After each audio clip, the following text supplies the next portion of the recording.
Estamos felizes de estar aqui na presença dos irmãos, na presença de Deus junto com os irmãos, adorando o nosso Deus. Eu queria pedir para os irmãos abrir a Bíblia em Mateus 18.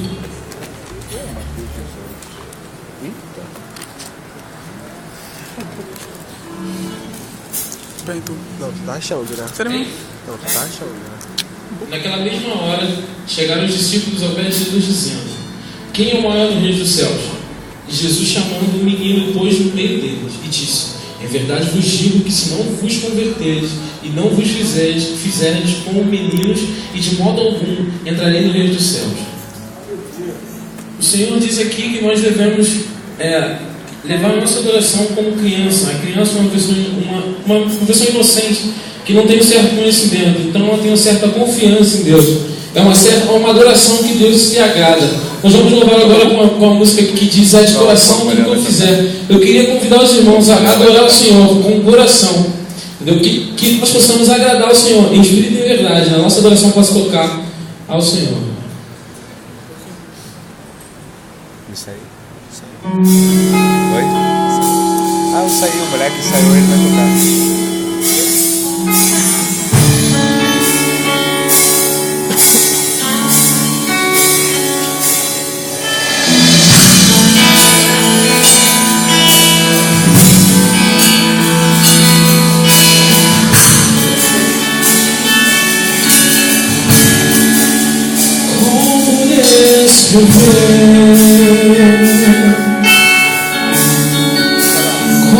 Como explicar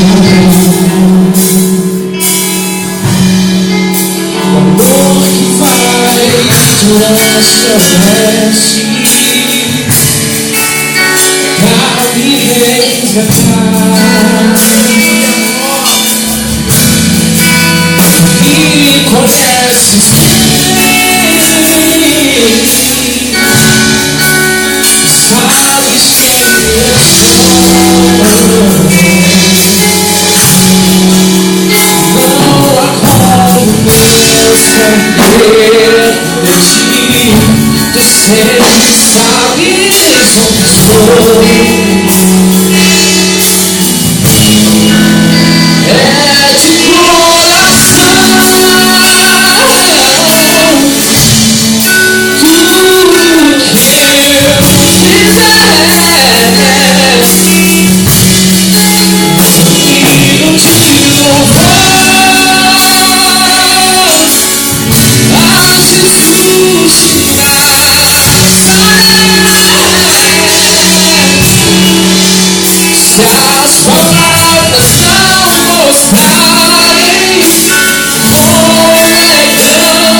coração.